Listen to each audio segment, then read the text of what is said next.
Hello students, myself Najiba Ibrahim and welcome back to my channel E learning accounts and maths. Students, हमने question number 38A तक सारे questions कर लिए थे। आज हमें करना है क्वेश्चन नंबर 38B।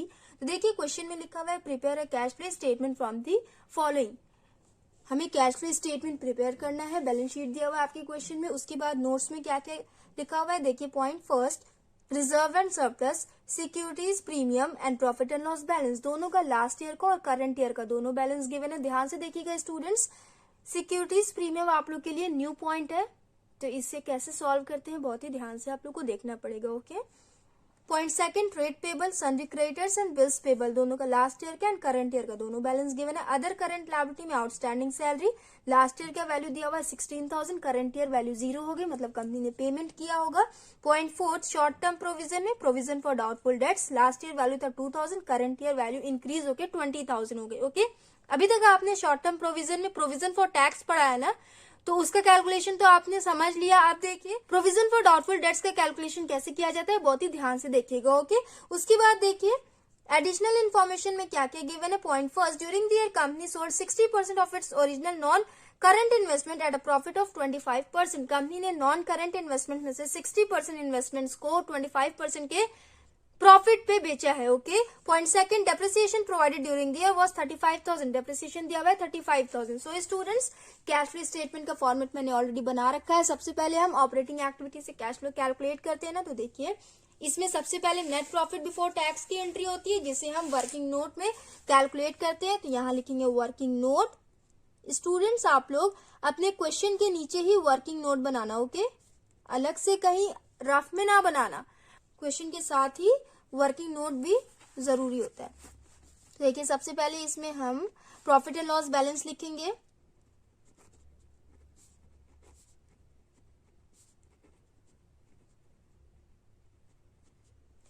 यहाँ देखिए लास्ट ईयर कंपनी को प्रॉफिट हुआ 50,000, करंट ईयर कंपनी को प्रॉफिट हुआ 45,000। करंट ईयर में कंपनी को कम प्रॉफिट हुआ ना, कितने से कम हुआ? 5,000 से, मतलब करंट ईयर में कंपनी को 5,000 का लॉस हुआ। यहाँ देखिए current year minus previous year होता है ना, 45,000 माइनस 50,000,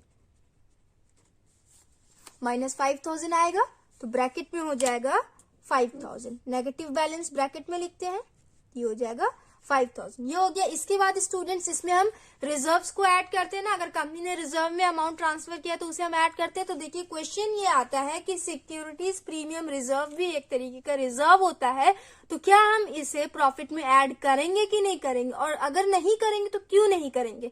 ओके, तो सारे क्वेश्चंस के आपको आंसर मिल रहे हैं, ध्यान से सुनिएगा स्टूडेंट्स। यहाँ पे हम उन्हीं अमाउंट्स को ऐड करते हैं जिन अमाउंट्स को कंपनी प्रॉफिट से निकाल के रिजर्व में ट्रांसफर करती है। Okay, for example general reserve दिया हुआ है आपके क्वेश्चन में, लास्ट ईयर वैल्यू था 5,000, करंट ईयर वैल्यू इंक्रीज होके 10,000 हो गई, मतलब करंट ईयर में कंपनी ने 5,000 और ट्रांसफर किया होगा। तो इस 5,000 को हम यहाँ पे ऐड करते हैं ना, तो मैंने अभी आपको क्या बताया, उन्हीं अमाउंट को हम ऐड करते हैं जिन अमाउंट्स को कंपनी प्रॉफिट से निकाल के रिजर्व में ट्रांसफर करती है। ओके, तो देखिए यहाँ पे सिक्योरिटीज प्रीमियम दिया हुआ है, ये भी एक तरीके का रिजर्व होता है। लास्ट ईयर वैल्यू था 0, करंट ईयर वैल्यू इंक्रीज होकर 20,000 हो गया, मतलब कंपनी ने करंट ईयर में 20,000 सिक्योरिटीज प्रीमियम रिजर्व में ट्रांसफर किया है। तो क्या इसे हम प्रॉफिट में ऐड करेंगे? तो सुनिएगा स्टूडेंट्स, सिक्योरिटीज प्रीमियम रिजर्व जब कंपनी शेयर्स को प्रीमियम पे इशू करती है ना, तभी कंपनी ये प्रीमियम मनी रिसीव करती है। ओके, तो ये यहाँ पे जो कंपनी ने सिक्योरिटीज प्रीमियम रिजर्व क्रिएट किया है, ये कंपनी ने प्रॉफिट से निकाल के नहीं बनाया है। कंपनी ने शेयर्स को प्रीमियम पे इशू किया था, तब जाके कंपनी के पास 20,000 आया है ये। ओके, तो मैंने अभी आपको बताया उन्हीं अमाउंट्स को हम प्रॉफिट में ऐड करते हैं जिन अमाउंट्स को कंपनी प्रॉफिट से निकाल के रिजर्व में ट्रांसफर करती है। बट सिक्योरिटीज प्रीमियम रिजर्व जब कंपनी शेयर्स को प्रीमियम पे इशू करती है, तब कंपनी के बैलेंस शीट में रिजर्व अमाउंट शो करता है, securities premium reserve amount show करता है। ओके, शेयर्स इशू करने पे ये 20,000 आया है। ओके, प्रॉफिट से निकाला नहीं है कंपनी ने, समझ में आया ना। इस वजह से यहाँ पे हम 20,000 को ऐड नहीं करेंगे। आई होप आप लोगों को समझ में आया होगा। And students, provision for tax को भी हम ऐड करते हैं ना, अगर आपके क्वेश्चन में गिवन होता है तो, बट यहाँ पे प्रोविजन फॉर टैक्स गिवन नहीं है। यहाँ पे शॉर्ट टर्म प्रोविजन में provision for doubtful dates given है, तो ध्यान से सुनिएगा students, provision for doubtful dates non cash items में आता है, ओके। एंड जब इसकी वैल्यू इंक्रीज होती है तो ये कंपनी के लिए एक्सपेंस होता है, उसे हम ऐड करते हैं, एंड जब इसकी वैल्यू डिक्रीज होती है तो वो कंपनी के लिए इनकम होता है एंड उसे हम लेस करते हैं, ओके स्टूडेंट्स। तो देखिए यहाँ पे वैल्यू इंक्रीज हुई है, तो जब नॉन कैश आइटम्स का एडजस्टमेंट करेंगे तो वहां पे मैं आपको बताऊंगी। अभी आप ये समझो कि करंट ईयर में कंपनी को 5000 का लॉस हुआ है, ओके स्टूडेंट्स। तो यहां लिखेंगे net loss for the year, bracket में हो जाएगा 5000, हो गया। इसके बाद देखिए नॉन कैश आइटम्स का एडजस्टमेंट करेंगे, यहां लिखेंगे adjustments of non cash items. तो देखिए स्टूडेंट्स, स्टार्टिंग से देखते हैं। शेयर कैपिटल की एंट्री उसमें होती नहीं है, रिजर्व एंड सरप्लस की एंट्री हमने कर ली है। करंट लायबिलिटी में देखिए trade payable, other current liability, इन दोनों की एंट्री होगी नहीं। Short term provision, short term provision में लिखा हुआ है प्रोविजन फॉर डाउटफुल डेट्स, तो मैंने अभी आपको बताया ना कि ये नॉन कैश आइटम में आता है, एंड जब वैल्यू इंक्रीज होती है तो उसे हम ऐड करते हैं, जब वैल्यू डिक्रीज होती है तो उसे हम लेस करते हैं, ओके। तो यहाँ देखिए लास्ट ईयर वैल्यू था 2000, करंट ईयर वैल्यू इंक्रीज होकर 20,000 हो गई, 18,000 से वैल्यू इंक्रीज हुई है, मतलब 18,000 को कंपनी को एक्सपेंस हुआ है, तो इसलिए इसे हम ऐड करेंगे। एक्सपेंसेस को हम ऐड करते हैं ना, तो यहां लिखेंगे प्रोविजन फॉर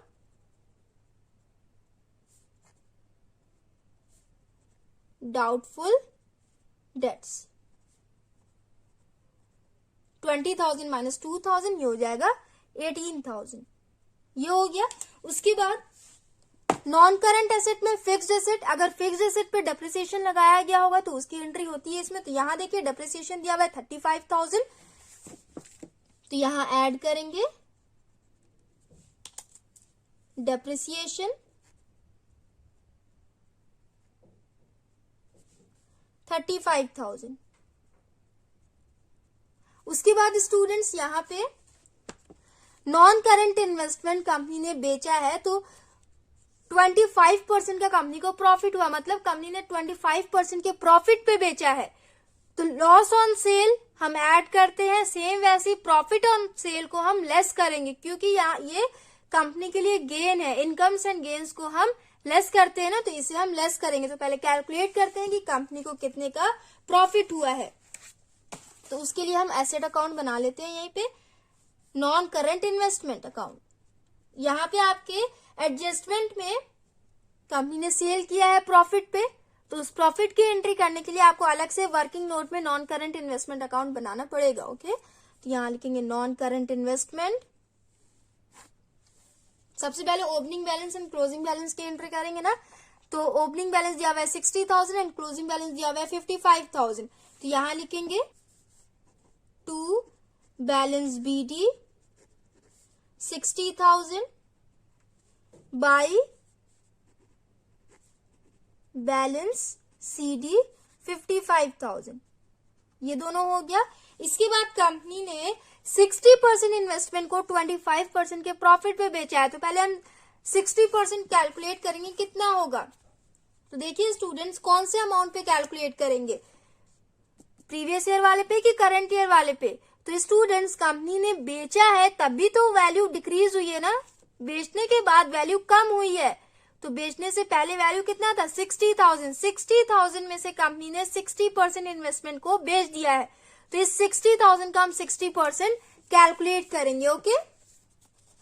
तो देखिए 60,000 इंटू 60/100, ये हो जाएगा 36,000। 60,000 में से 36,000 के इन्वेस्टमेंट को कंपनी ने बेचा है, एंड बेचा है तो कंपनी ने 25% के प्रॉफिट पे बेचा है, तो इसका 25% कैलकुलेट करेंगे, ये हो जाएगा 9,000।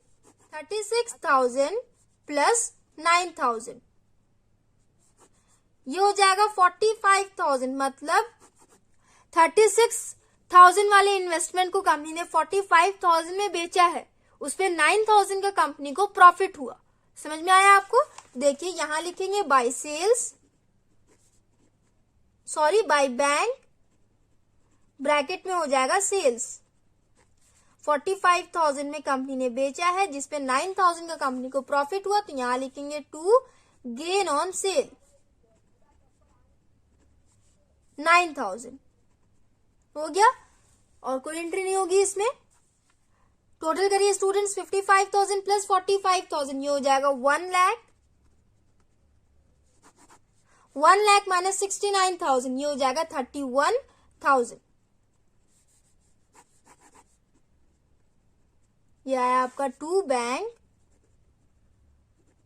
ब्रैकेट में हो जाएगा परचेज। तो इस परचेज अमाउंट का हम इन्वेस्टिंग एक्टिविटी में यूज करेंगे। यहाँ पे हमें गेन ऑन सेल वाला अमाउंट कैलकुलेट करना था, जो आया है 9,000, तो यहाँ लिखेंगे हम 9,000 एंड गेन हुआ है, इनकम हुआ, इनकम्स को हम लेस करते हैं, तो ये करेंगे लेस गेन ऑन सेल।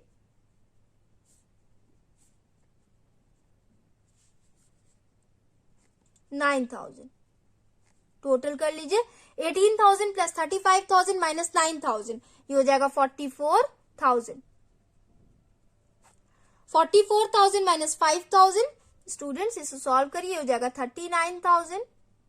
ये आया आपका ऑपरेटिंग प्रॉफिट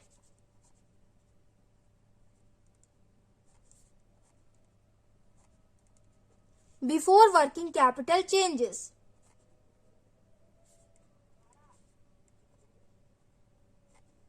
ये हो गया। इसके बाद हम current asset and current liability का ट्रीटमेंट करेंगे ना। तो क्वेश्चन में देखिए आपके सबसे पहले करंट लायबिलिटी देखेंगे, ट्रेड पेबल। यहाँ पे नोट्स में देखिए ट्रेड पेबल में सन्ड्री क्रेडिटर्स दिया हुआ है एंड बिल्स पेबल। तो सन्ड्री क्रेडिटर्स का लास्ट ईयर का वैल्यू था 52,000, करंट ईयर वैल्यू इंक्रीज होकर 95,000 हो गई। तो जब भी स्टूडेंट्स वैल्यू इंक्रीज होती है करंट लायबिलिटी की, तो उसे हम ऐड करते हैं। तो यहां लिखेंगे ऐड सन्ड्री क्रेडिटर्स 95,000 माइनस 52,000 कितना हो जाएगा? 95,000 माइनस 52,000 43,000 होगा। तो यहां लिखेंगे 43,000। उसके बाद स्टूडेंट्स बिल्स पेबल में देखिए लास्ट ईयर वैल्यू था 0, करंट ईयर वैल्यू इंक्रीज होके 10,000 हो गए। 10,000 से वैल्यू इंक्रीज हुई है, तो इसे भी हम ऐड कर लेंगे। यहां लिखेंगे ऐड बिल्स पेबल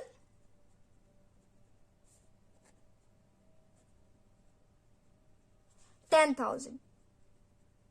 उसके बाद स्टूडेंट्स अदर करंट लायबिलिटी में आउटस्टैंडिंग सैलरी दिया हुआ है, लास्ट ईयर वैल्यू था 16,000, करंट ईयर वैल्यू डिक्रीज होके 0 हो गई। तो जब भी करंट लायबिलिटी की वैल्यू डिक्रीज होती है तो उसे हम लेस करते हैं, मतलब कंपनी ने पेमेंट किया होगा, आउटफ्लो हुआ होगा, तो इसीलिए हम लेस करेंगे आउटस्टैंडिंग सैलरीज।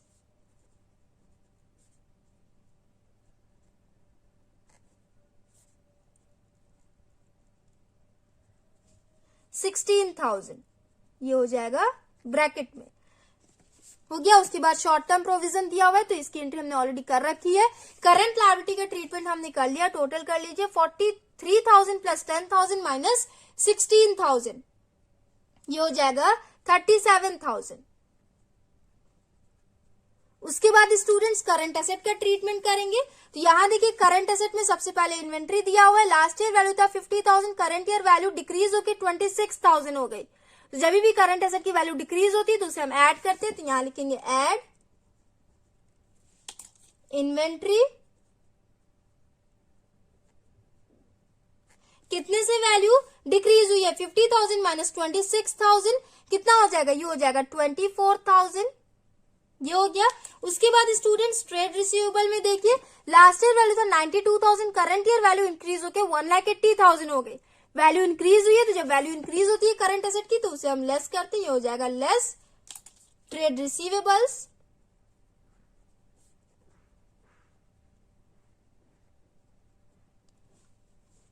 $1,80,000 माइनस 92,000, ये हो जाएगा 88,000, तो ये हो जाएगा ब्रैकेट में 88,000 हो गया। करंट एसेट का भी हमने ट्रीटमेंट कर लिया। टोटल करिए 88,000 माइनस 24,000, माइनस में आंसर आ जाएगा, ये हो जाएगा माइनस 64,000। ये हो गया students. Current asset and current liability दोनों का ट्रीटमेंट हमने कर लिया। टोटल कर लेंगे 39,000 प्लस 37,000 माइनस 64,000, इसे सॉल्व करिए, ये हो जाएगा 12,000। आ गया आपका cash flow from operating activities.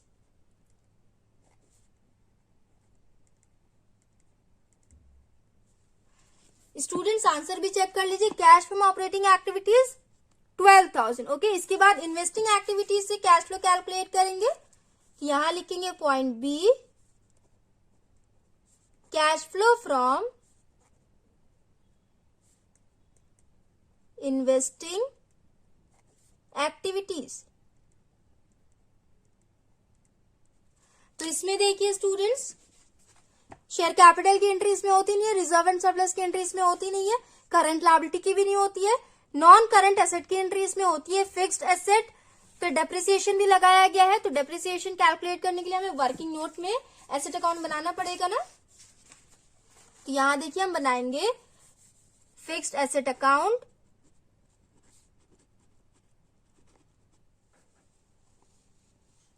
इसमें सबसे पहले opening balance and closing balance की एंट्री होगी ना। यहाँ फिक्स्ड एसेट में देखिए ओपनिंग बैलेंस दिया हुआ है 1,10,000 एंड क्लोजिंग बैलेंस 2,25,000। तो यहाँ लिखेंगे to balance BD 1,10,000 by balance CD 2,25,000। ये हो गया। इसके बाद डेप्रिसिएशन कितना दिया हुआ है 35,000 ना, तो यहाँ लिखेंगे बाई डेप्रिसिएशन 35,000। बस इतनी एंट्री होगी हमारी। टोटल कर लीजिए स्टूडेंट्स, 2,25,000 प्लस 35,000, ये हो जाएगा 2,60,000। 2,60,000 माइनस 1,10,000 माइनस करिए, हो जाएगा 1,50,000। ये आया आपका टू बैंक ब्रैकेट में हो जाएगा परचेज। ओके,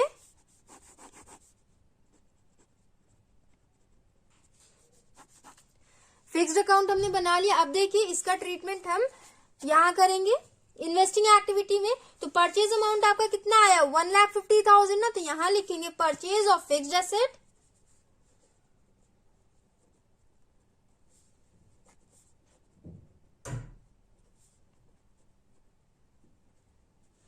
तो हमने परचेज करती है तो बदले में कैश पेमेंट करती है, आउटफ्लो हुआ तो यहाँ माइनस में लिखेंगे 1,50,000। उसके बाद स्टूडेंट्स नॉन करंट इन्वेस्टमेंट दिया हुआ है जिसे कंपनी ने सेल किया था 25% के प्रॉफिट पे, तो उसके लिए हमने वर्किंग नोट में non current account investment account भी बनाया था ना। यहां देखिए कंपनी ने 45,000 में सेल किया है नॉन करंट इन्वेस्टमेंट एंड 31,000 में परचेज किया है। तो सेल एंड परचेज की एंट्री करते हैं ना, तो इन दोनों की एंट्री हम कर लेंगे। यहां लिखेंगे purchase of non current investment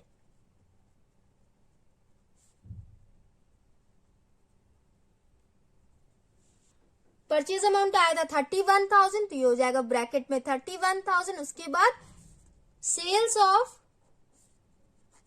non current investment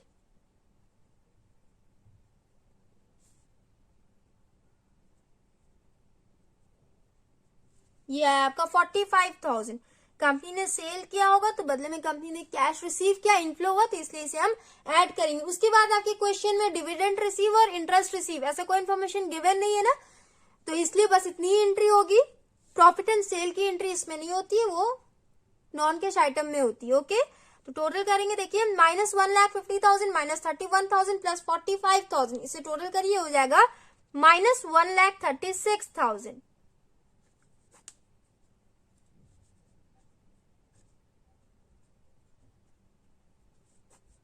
ये आ गया cash used in investing activities.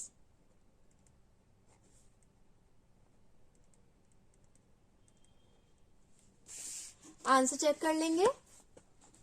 Cash used in investing activities 1,36,000 ये हो गया। उसके बाद फाइनेंसिंग एक्टिविटीज से कैश फ्लो कैलकुलेट करेंगे। यहां लिखेंगे point C, cash flow from financing activities. तो यहां देखिए स्टूडेंट्स, शेयर कैपिटल की एंट्री इसमें होती है ना, तो लास्ट ईयर वैल्यू है 2 lakh, current year value increase होकर 3 लाख हो गई, मतलब कंपनी ने शेयर्स इश्यू किया होगा तभी वैल्यू इंक्रीज हुई है। कितने से वैल्यू इंक्रीज हुई है? 1 लाख से ना।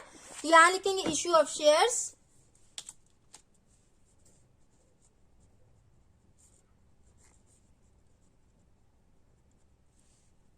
1 लाख।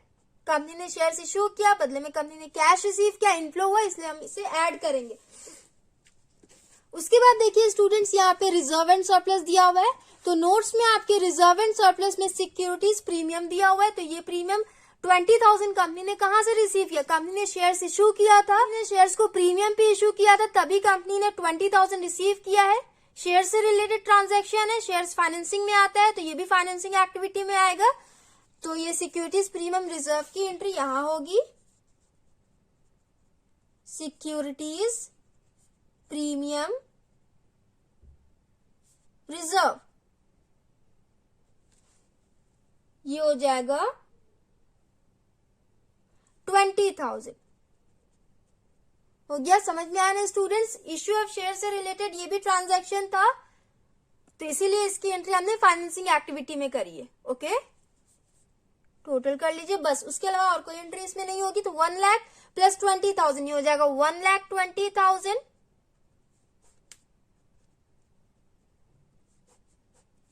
ये आया आपका cash flow from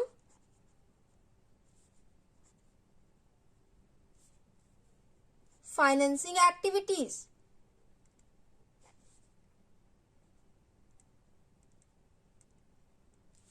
answer check कर लीजिए, 1,20,000 हो गया। उसके बाद तीनों एक्टिविटीज को हम ऐड करेंगे तो कितना हो जाएगा?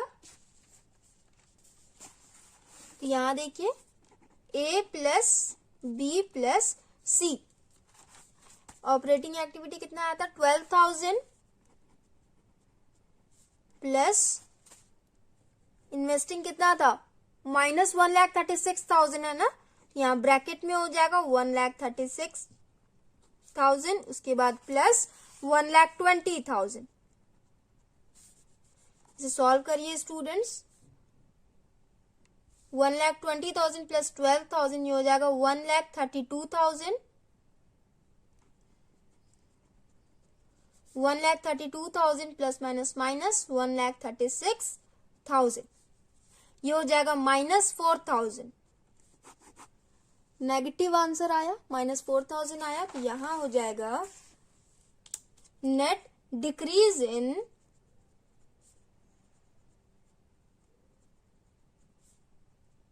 Cash equivalents.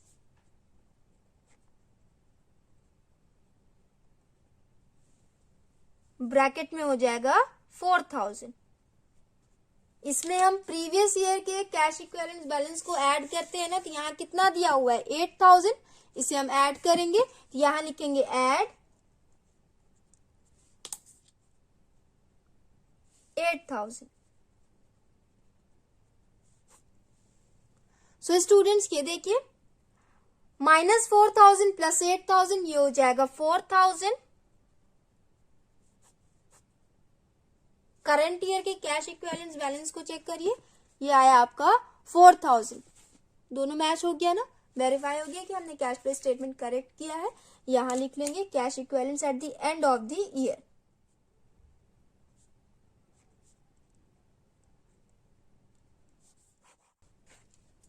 सो स्टूडेंट्स, हमने क्वेश्चन नंबर 38B भी कंप्लीट कर लिया। नेक्स्ट वीडियो में हम नेक्स्ट क्वेश्चन सॉल्व करेंगे। So if you like video then please like share comment and do subscribe my channel. Thanks for watching.